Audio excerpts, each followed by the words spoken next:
lakukan dan betul-betul beku, artinya 16.000 pegawai bea cukai kita rumahkan. Tapi yang kita punya waktu, saya minta waktu ke Presiden untuk memperbaiki bea cukai. Kalau saya lihat sih bahan bakunya lumayan lah, masih bisa dibentuk. Nanti kan terpilih dalam prosesnya akan kelihatan yang mana yang bisa gabung, yang mana yang enggak. Nanti yang nggak bisa gabung, yang nggak bisa merubah diri ya saya selesaikan langsung dengan cepat. Tapi sebaiknya itu kita perbaiki diri dulu sendiri selama setahun, kalau enggak ya daripada kita langsung tutup tanpa warning kan jelek. Menteri Koordinator Bidang Perekonomian Erlangga Hartarto mencatat kemandirian investasi dan hilirisasi menjadi strategi pemerintah dalam mendorong peningkatan investasi asing maupun domestik. Ya, Menko Erlangga menilai hilirisasi kini menjadi penopang sumber daya alam bernilai tambah lebih tinggi. Oleh sebab itu, dalam mendorong investasi strategis, pemerintah aktif mencari dan memfasilitasi investasi untuk mendukung proyek-proyek di sektor prioritas. Menko Erlangga mengungkapkan laju investasi dari Januari hingga September 2025 telah mencapai 1.434,3 triliun rupiah. Tercatat sebesar 75,3% dari target investasi tahun 2025 dengan penyerapan tenaga kerja sebanyak 1,95 juta orang. Sementara investasi sektor hilirisasi tercatat Januari hingga September 2025 mencapai 431,4 triliun rupiah, tumbuh sebesar 58,1% secara year on year. Dari segi investasi sampai September kita mencapai 75% atau 1.434 dan menghasilkan tenaga kerja 1,95 juta orang. Dan dari segi hilirisasi Januari September sudah 30% dari realisasi sepanjang tahun atau 431,4 triliun, dan ini dibandingkan tahun lalu tumbuh 58,1% secara year on year.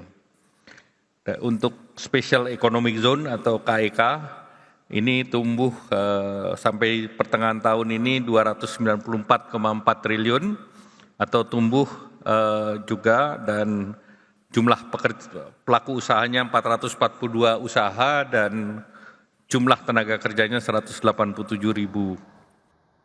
Ya, sementara itu Menteri Investasi dan Hilirisasi Roshan Roslani kembali menegaskan bahwa Indonesia membutuhkan investasi sekitar 13.032 triliun rupiah untuk mencapai target pertumbuhan ekonomi 8% pada tahun 2029.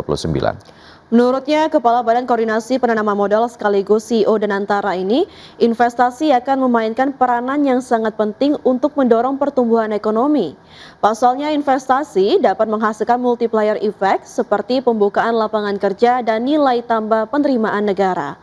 Dalam forum 100 CEO, Roshan menegaskan bahwa pihaknya terus berupaya memperbaiki iklim investasi agar investor tidak ragu menanamkan modal di Indonesia, salah satunya dengan membenahi sistem perizinan investasi.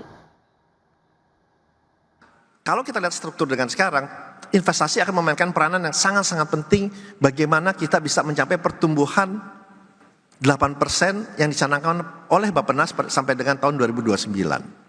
Nah, peran dari Kementerian Investasi dan Hilirisasi dalam hal ini, angka ini diberikan ke KABI. Angka untuk bagaimana investasi ini bisa berkontribusi dalam pertumbuhan 8%.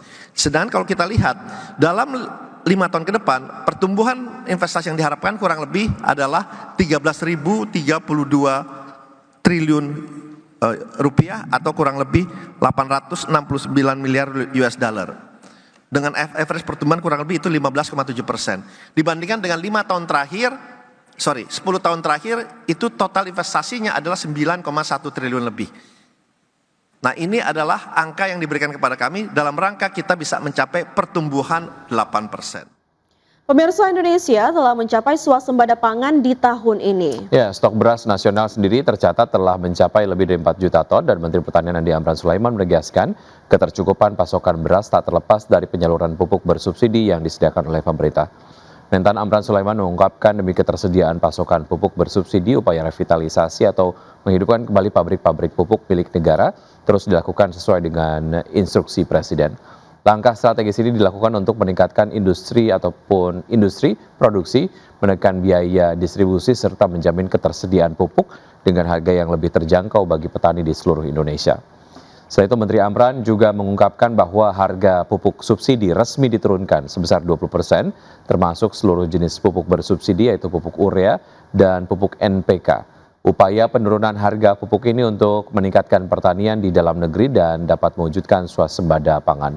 Sementara itu, untuk memperkuat ketersediaan pupuk dalam negeri, PT Pupuk Indonesia Persero telah menyiapkan stok pupuk bersubsidi sebanyak 1,2 juta ton untuk menghadapi musim tanam periode Oktober 2025 hingga Maret 2026. Regulasi Perpres Impres untuk mempermudah petani kita. Kemudian juga bantuan anggaran. Harga pupuk turun 20%. Volume ditambah 2 kali lipat. Kemudian benih, bantuan alat mesin pertanian, dan seterusnya. Ini pertama dalam sejarah harga pupuk turun 20%. Sehingga petani kita bersemangat tanam. Hasilnya rencana 4 tahun swasembada, akan swasembada. Alhamdulillah, insya Allah tahun ini swasembada. Sementara itu, Komisi 7 DPR RI mendorong peningkatan industri pupuk dalam negeri.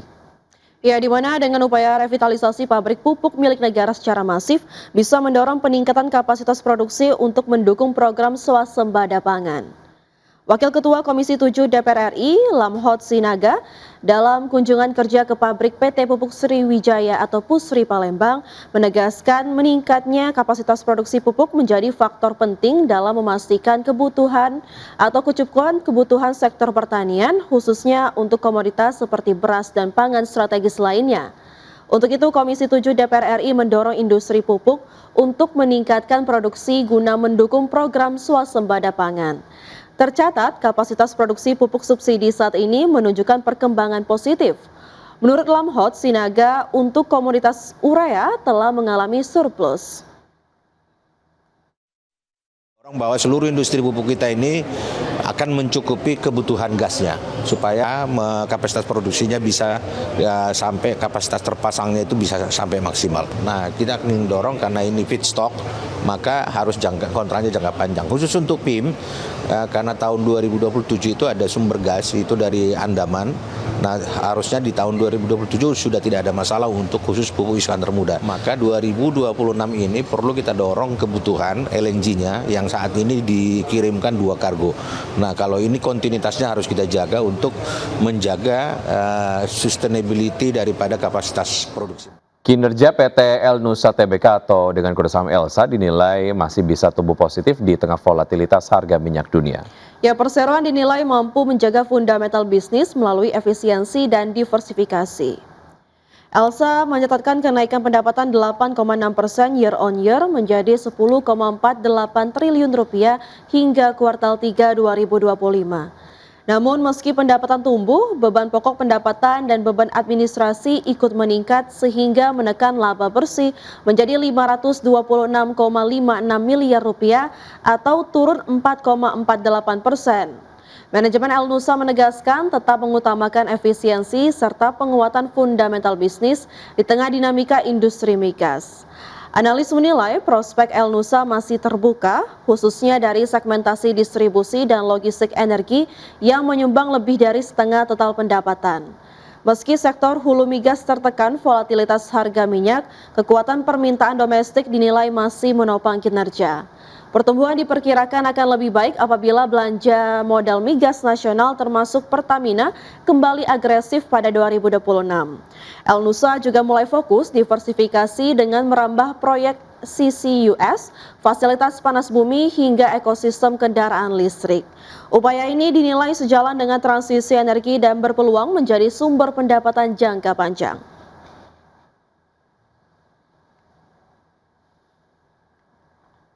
Pemirsa, PT Rumah Sakit PT Bunda Medik Tbk telah merealisasikan belanja modal senilai 102 miliar rupiah di sepanjang periode Januari hingga September 2025. Salah satu realisasi dari penyerapan belanja modal tersebut adalah memboyong teknologi kesehatan berbasis robotik Rumah Sakit Perseroan. Adapun Perseroan memang tengah berupaya untuk memaksimalkan teknologi dalam praktik kesehatan di rumah sakit. Terkait belanja modal, manajemen mengungkapkan telah mengalokasikan 200 miliar rupiah untuk membiayai kegiatan operasional sepanjang tahun ini. Namun manajemen memprediksi di sepanjang tahun 2025 realisasi belanja modal hanya akan berada di kisaran 150 miliar rupiah.